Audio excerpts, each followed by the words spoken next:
இயேசு கிறிஸ்துவின் இனிய நாமத்தினாலே உங்கள் யாவரையும் சந்திப்பதில் மிகவும் மகிழ்ச்சி அடைகிறேன். இன்று நாம் தியானிக்கக்கூடிய வேத பாடம் ரோமர் 12:21. நீ தீமையினால் வெல்லப்படாமல் தீமையை நன்மையினால் வெல்லு. ஆம் என் அன்பு சகோதர சகோதரிகளே, நாம் தீமையினால் வெல்லப்படாமல் தீமையை நன்மையினால் வெல்ல வேண்ட கிருபையை தேவன் தருவார். உலகம் சொல்வது அவன் கெட்டவன், நீயும் அதே போல் நடந்து கொள்ளு என்று. கெடுதல் நினைத்தவனுக்கு நீயும் கெடுதல் செய் என்று உலகம் சொல்லும். ஆனால் தேவன் சொல்வது அவன் தீமை செய்தாலும் நீ நன்மையை அவனுக்கு செய், நன்மையை நிலைநாற்று என்று தேவன் நிமிதமாய் சொல்கிறார். இந்த வசனத்தில் சொல்லும் ஒரு 3 முக்கிய உண்மைகளை நான் உங்களுக்கு சொல்ல விரும்பப்படுகிறேன். முதலாவது, தீமை நம்மை மாற்றக்கூடாது. முதலாவது தீமையானது நம்மை மாற்றக்கூடாது. மற்றவர்கள் கெடுதல் நினைத்தாலும் நாம் ஒருபோதும் அவர்களுக்கு கெடுதல் செய்யக்கூடாது. ஏனென்றால் நாம் கிறிஸ்துவின் சாயல் நம்மில் தரித்திருக்கிறோம்.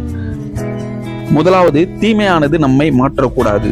மற்றவர்கள் கெடுதல் நினைத்தாலும் நாம் ஒருபோதும் அவர்களுக்கு கெடுதல் செய்யக்கூடாது. ஏனென்றால் நாம் கிறிஸ்துவின் சாயல் நம்மில் தரித்திருக்கிறோம்.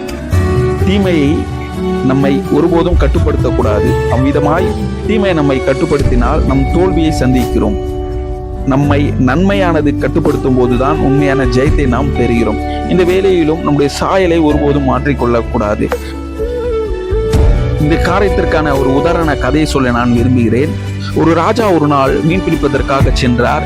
மீன் பிடித்துக் கொண்டிருக்கும் போது பாறையில் இருந்த தேளானது தண்ணீரில் விழுந்தது. ராஜா உடனே தன் கைகளால் அதை எடுத்து பாறையின் மீது போட்டார். உடனே அந்த தேளானது ராஜாவின் கையை கொட்டியது.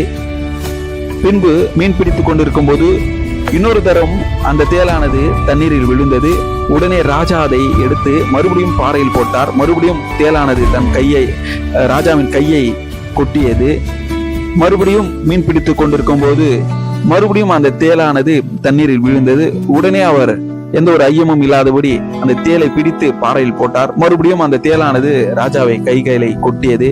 அருகில் இருந்த மந்திரி கூறினார், ராஜா, நீங்கள் எத்தனை வாட்டி எடுத்து போட்டாலும் அந்த தேல் குட்டி கொண்டே இருக்கிறது, நீங்கள் விட்டுவிடுங்கள் என்று சொன்னார். ஆனால் ராஜா அதற்கு மாறாக, தேலானது அது இயல்பானது, தேலை பிடிக்கும் போது அது கைகளில் கொட்டும், அது அந்த இயல்பிலிருந்து அது ஒருபோதும் அதை மாற்றிக்கொள்ளவில்லை. என்னுடைய இயல்பானது மற்றவர்கள் துன்பப்படும் போது அதை காப்பாற்ற வேண்டும் என்பது என்னுடைய இயல்பு. அது ஒருபோதும் அதன் இயல்பிலிருந்து மாற்றிக்கொள்வது போல நானும் என்னுடைய இயல்பிலிருந்து நான் ஒருபோதும் மாற்றிக்கொள்ள மாட்டேன் என்ற ஒரு காரியத்தை அவர்கள் சொன்னார். ஆம் என் அன்பு சகோதர சகோதரிகளே, மற்றவர்கள் நமக்கு தீமை செய்தாலும் நம்முடைய இயல்பானது நன்மை செய்வது என்று, நம்முடைய இயல்பிலிருந்து அந்த காரியங்களை நன்மை செய்வதற்கான காரியங்களை நாம் ஒருபோதும் மாற்றிக்கொள்ளக்கூடாது. இரண்டாவதாக, பழி வாங்குவது ஜெயம் அல்ல, பழி வாங்குவது மனித இயல்பு, மன்னிப்பது தேவனுடைய இயல்பாகும். இயேசு சிலுவையில் சொன்ன வார்த்தையானது, பிதாவே இவர்களை மன்னியும். ஆம், அவர்களுக்கு தீமை நேரிட்ட போதும் அவர்களை மன்னியும் என்று தேவன் சொன்னார். அவருடைய சாயல் நாம் தரித்துக் கொண்டிருக்கிறோம். நாமும் அப்படிப்பட்டவர்களாக இந்த உலகத்திலே வாழ வேண்டும். அவர்களுக்கு எத்தனையோ கெடுதல் செய்தார்கள், ஆனாலும் அவர்களை மன்னிக்க தேவன் கிருபை செய்தார், மன்னித்தார். மூன்றாவது, நன்மையானது எப்போதும் வலிமையானது ஆகும். கோபம் ஒரு கணம் வெடிக்கும். நம்மை தலைமுறை மட்டும் பேசுவது நம்முடைய நன்மைக்கான காரியம்தான். வார்த்தை நம்முடைய தலைமுறை மட்டும் நம்மளை அநேக நன்மையினால் நிரப்பும். ஒரு மன்னிப்பு, ஒரு பொறுமை தீமையை மௌனமாக்கும்.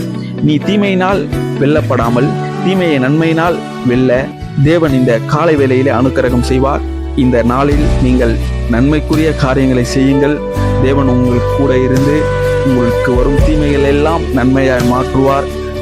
தீமைகள் எல்லாம் நீங்கள் நன்மையாய் செய்ய வேண்டிய எல்லா பலத்தையும் கிருபையிலும் தேவன் தருவார். பழிவாங்குவது ஜெயத்தை தரும். பழிவாங்குவது ஒரு காலமும் ஜெயத்தை தராது. அவர்களுக்கு நன்மை செய்வதே உங்களுக்கு ஒரு பெரிய ஜெயத்தை தரும்.